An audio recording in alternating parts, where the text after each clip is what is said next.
Hello, bienvenue dans cet épisode de Walk With Me un peu particulier. Je suis au ski et du coup ça va être un hors-série qui va s'appeler Ski With Me. Aujourd'hui j'ai envie de vous parler d'un sujet sur sortir de sa zone de confort. Comment on fait pour sortir intelligemment de sa zone de confort.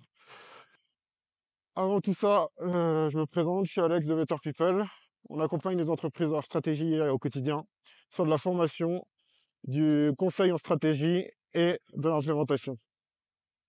Donc là, normalement, vous voyez le Mont Blanc. Pour ceux qui ont que en audio, faudra aller voir la vidéo qui est sur YouTube. Donc, comment sortir de sa zone de confort? L'idée, c'est que sortir de sa zone de confort, c'est intéressant pour progresser et pour réduire ses capacités de stress. Ok. Et du coup, il faut le faire intelligemment parce que souvent, la plupart du temps, les gens, ils sortent de leur zone de confort comme ils aborderaient une bagarre. C'est-à-dire qu'ils vont se chauffer progressivement, ils vont s'auto-galvaniser, un peu comme dans la scène du Loup de Wall Street, quand il commence à chanter pour motiver les sales. Et donc, les gens ont commencé à faire ça, et d'un coup, vont sortir extrêmement fort de leur zone de confort. Et là, on peut avoir de la surprise, parce qu'on peut avoir de la fracture. Si on sort trop fort, on va avoir beaucoup de douleur aussi par rapport au gain qu'on va avoir, et surtout, on va saturer son cerveau en émotion, et du coup, on va avoir du mal à apprendre. Désolé si je regarde pas trop la caméra, il y a un peu de bosse. On est sur une rouge à Courchevel. Et donc, l'idée, ça va être de sortir progressivement de sa zone de confort avec des petites actions au quotidien ou à la semaine qui vont vous permettre d'aborder au mieux ces problématiques. Une des options que j'aime bien sur sortir de sa zone de confort et travailler un peu sur l'adversité, c'est se mettre dans des situations de stress contrôlé.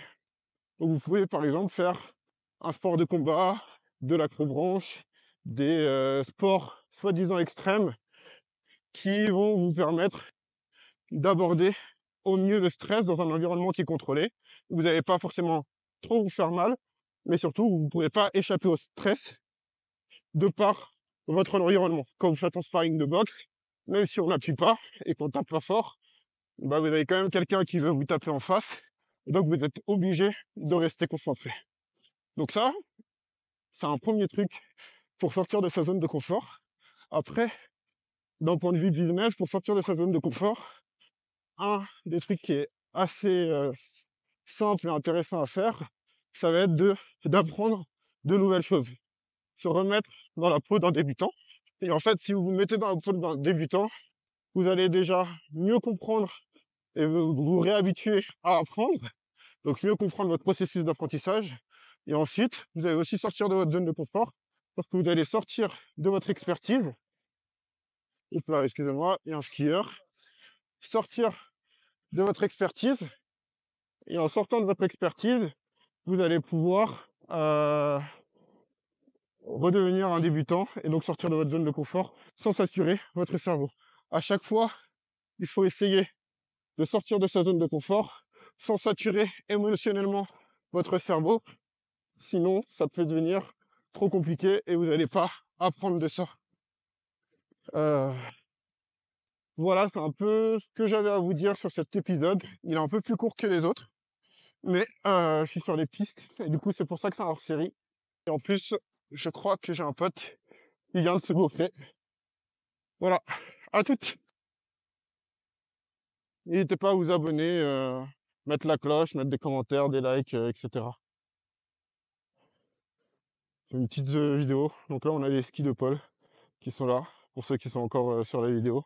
On a les skis de Paul qui sont ramassés et qu'on va aller lui rendre, qu'il a fait une petite chute.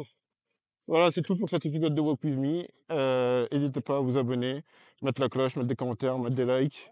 Merci à toutes les personnes qui regardent les différents épisodes et qui nous supportent au quotidien.